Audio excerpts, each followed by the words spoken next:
Baghdad sedang dilanda masa yang aneh. Pasar tampak normal, namun di malam hari banyak orang mimpi buruk, melihat gerbang besar berapi terbuka di tengah padang pasir. Dari dalamnya keluar bisikan licik yang mempengaruhi hati manusia. Para ulama menyebutnya gerbang setan dunia, yang konon hanya bisa ditutup oleh seseorang yang bisa membuka gerbang surga dunia terlebih dahulu. Raja Harun al-Rashid memanggil Abu Nawas. Raja, Abu Nawas, jika kau gagal, bukan hanya Baghdad, tapi seluruh dunia akan menjadi milik setan. Abu Nawas meneguk tehnya pelan. Kalau begitu, Baginda, bersiaplah kehilangan saya untuk sementara. Tapi ingat, jika saya berhasil, Baginda harus menepati janji, tidak lagi menguji saya dengan tipu daya konyol selama setahun. Raja mengangguk. Tantangan pun dimulai. Petunjuk awal. Abu Nawas diberi kitab tua yang disebut Kitab Al-Hakikah, berisi peta samar dan teka-teki. Carilah 3 kunci cahaya. Di puncak menara tanpa pintu, di dasar sumur yang tak berair, dan di dada manusia yang tak bernafas. Abu Nawas tersenyum kecil. Jelas kali ini bukan sekadar perjalanan fisik, ini perjalanan akal dan hati. Kunci pertama, menara tanpa pintu. Ia menuju kota Samara, tempat menara spiral raksasa berdiri. Tanpa pintu, tanpa tangga luar. Banyak prajurit gagal memanjatnya. Abu Nawas memikirkan cara.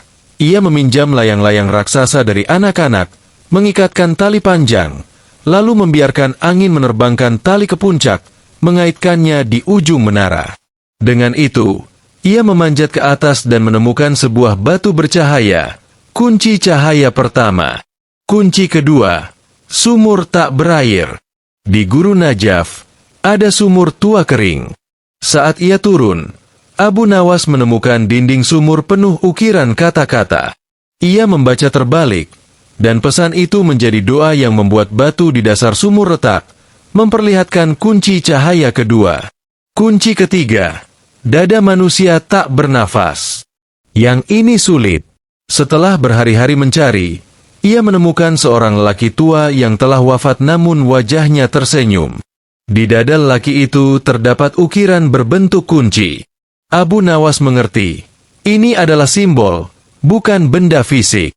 Ia harus menghidupkan kembali nilai-nilai orang itu. Ia menyebarkan kisah kebaikan lelaki itu di pasar, membuat masyarakat meneladani sifatnya. Barulah sebuah sinar muncul dari dada jenazah, membentuk kunci cahaya ketiga di udara. Gerbang surga dunia. Dengan 3 kunci, Abu Nawas menuju padang pasir luas. Ia menemukan gerbang marmer putih yang memancarkan cahaya lembut. Begitu kunci dimasukkan, angin sejuk dan wangi bunga memenuhi udara. Gerbang surga dunia terbuka, dan di saat yang sama, gerbang setan dunia yang berapi-api mulai retak. Pertarungan akal melawan setan. Dari gerbang berapi keluar sosok-sosok hitam berbisik, Abu Nawas, masuklah ke sini, kau akan punya kekuasaan atas seluruh dunia. Abu Nawas hanya tersenyum. Ia menaruh cermin kecil di tanah, memantulkan cahaya dari gerbang surga dunia tepat ke gerbang setan dunia. Setan-setan itu menjerit, terbakar, dan masuk kembali ke dalam, sampai gerbang berapi itu menutup rapat dan menghilang. Setelah gerbang setan tertutup, Abu Nawas tidak langsung kembali ke Baghdad. Ia memperhatikan bahwa gerbang surga dunia masih terbuka sedikit, memancarkan cahaya lembut yang seolah memanggilnya.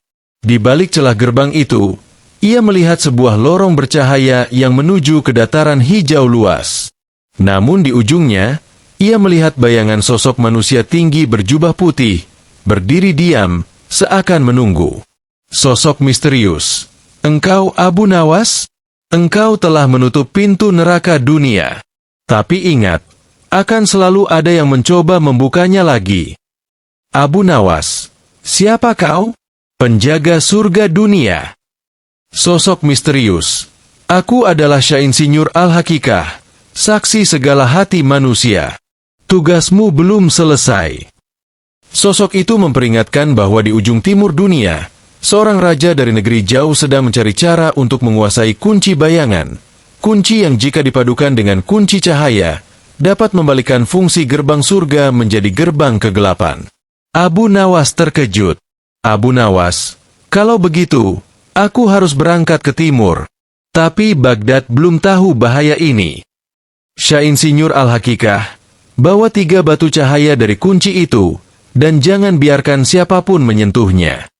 Abu Nawas menempuh perjalanan panjang, melewati padang pasir Persia, pegunungan Afghanistan, hingga tiba di pelabuhan India. Di setiap tempat, ia menyamar untuk menghindari pemburu bayaran yang dikirim oleh raja-raja yang menginginkan kunci tersebut. Di Gujarat, ia bertemu seorang perempuan pedagang rempah bernama Safia, yang rupanya juga agen rahasia dari kerajaan Yaman. Safia memperingatkan bahwa ada organisasi rahasia bernama Bayang-Bayang Timur yang mengincar kunci itu. Safia, mereka tak akan menyerangmu langsung. Mereka akan membuatmu menyerahkan kunci itu dengan sukarela. Perjalanan membawa mereka ke sebuah kota terapung di delta sungai besar. Di sana, Abu Nawas menemukan jejak kunci bayangan yang disimpan di kuil air kuno. Namun untuk mengambilnya, harus memecahkan teka-teki. Di lantai kuil terdapat papan batu bertuliskan, "Jika matahari terbenam di barat, maka bayangan akan menunjuk pada kebenaran.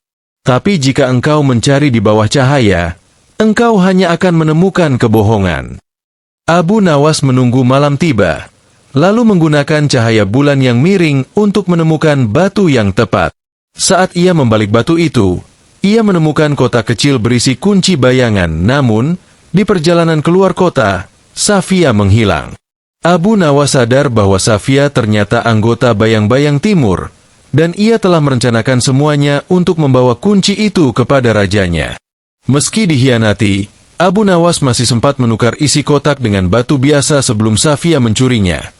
Abu Nawas akhirnya sampai di sebuah pulau terpencil di Samudra Hindia, tempat para raja dari 7 negeri berkumpul diam-diam untuk membahas kunci itu. Mereka berencana memaksa Abu Nawas menyerahkan 3 kunci cahaya dan 1 kunci bayangan untuk membuka gerbang tengah, sebuah portal yang konon bisa mengendalikan pikiran manusia.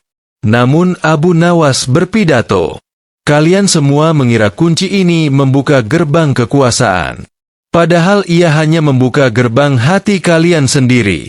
Jika hatimu gelap, yang keluar hanyalah kegelapan.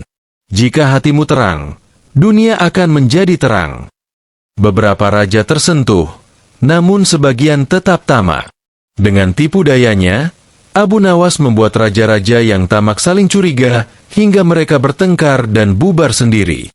Ia kembali ke Baghdad, membawa kunci cahaya dan kunci bayangan, menyimpannya di tempat rahasia yang hanya ia ketahui. Raja Harun al-Rashid bertanya, "Raja, apakah dunia sudah aman?" Abu Nawas, "Aman? Tidak pernah ada dunia yang benar-benar aman.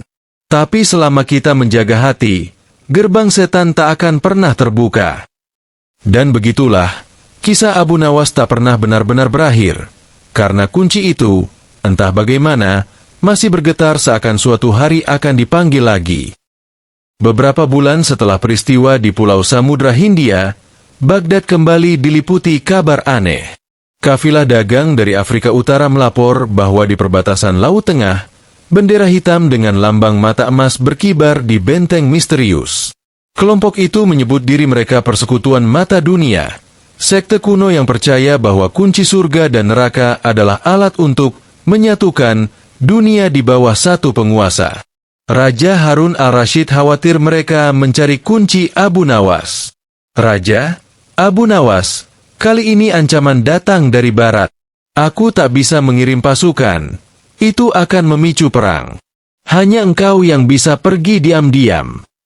Abu Nawas, "Pergi diam-diam? Baginda, saya ini bukan bayangan. Tapi baiklah, kalau urusannya hati manusia, saya berangkat." Abu Nawas menyamar sebagai pelaut di kapal dagang menuju Alexandria, Mesir. Di sana, ia bertemu Zubair al-Andalusi, seorang ilmuwan dari Andalusia yang telah mempelajari peta langit dan percaya bahwa lokasi sempurna untuk menyembunyikan kunci ada di padang pasir Sahara, di bawah sebuah gunung yang bergerak. Zubair, itu bukan gunung sungguhan, melainkan bukit pasir raksasa yang berpindah setiap puluhan tahun. Tak ada orang bisa menemukannya kecuali yang tahu rahasia bintang-bintang. Namun, di Alexandria, Abu Nawas sadar ia diikuti oleh dua mata-mata persekutuan mata dunia. Mereka mencoba merampas tasnya di pasar malam, namun ia mengelabui mereka dengan menukar tasnya dengan kantong penuh pasir yang ia siapkan. Malamnya, ia menyelinap ke markas rahasia persekutuan itu. Di dalamnya, ia menemukan peta besar dunia dengan lingkaran merah di beberapa titik, Baghdad, Samudra Hindia, dan Sahara. Mereka ternyata juga mencari kunci bayangan yang hilang setelah dikhianati Safia. Dengan bantuan Zubair, Abu Nawas menempuh perjalanan berhari-hari ke Sahara. Di malam ketiga, mereka melihat fenomena langka. Gugusan bintang membentuk simbol kunci di langit. Mereka mengikuti bayangan bintang itu hingga menemukan gunung pasir yang dimaksud. Di puncaknya, Abu Nawas menggali dan menaruh kunci cahaya serta kunci bayangan ke dalam kotak batu, lalu menutupnya dengan cap lilin bergambar ayat Al-Quran agar tak bisa dibuka sembarangan. Abu Nawas, jika suatu hari orang menemukan ini, semoga ia lebih bijak dari para raja yang saya temui. Abu Nawas kembali ke Baghdad tanpa membawa kunci apapun. Raja terkejut. Raja, kau menghilangkan semua kunci? Bagaimana kalau suatu hari kita membutuhkannya? Abu Nawas, Baginda, kita tidak butuh kunci untuk membuka surga atau menutup neraka. Yang kita butuh adalah hati yang kuat dan pikiran yang jernih. Selama itu ada, gerbang setan akan tetap terkunci. Namun, di suatu malam, jauh di Sahara, seorang pengembara melihat cahaya aneh memancar dari bawah pasir gunung yang bergerak. Seakan dunia belum benar-benar aman, 3 tahun setelah mengubur kunci di Sahara, Baghdad tampak damai. Namun ketenangan itu pecah ketika seorang pelaut dari Zanzibar datang membawa kabar. Tuan Abu Nawas, di Laut Selatan terlihat kapal hitam dengan bendera bergambar mata emas. Mereka berlayar ke barat, menuju benua yang katanya penuh hutan raksasa. Abu Nawas tahu, persekutuan mata dunia belum mati. Mereka kini mencari jalan memutar untuk menemukan kunci yang ia sembunyikan. Di tengah penyelidikan, Abu Nawas bertemu kembali dengan Safia, perempuan yang dulu mengkhianatinya. Kini ia muncul di Baghdad dengan wajah lelah dan bekas luka di lengannya. Safia, aku tidak lagi bersama bayang-bayang timur. Mereka juga memburuku. Aku datang untuk memperingatkan. Persekutuan mata dunia telah bersatu dengan sisa-sisa bayang-bayang timur. Mereka punya peta menuju Sahara. Abu Nawas, dan mengapa aku harus percaya padamu?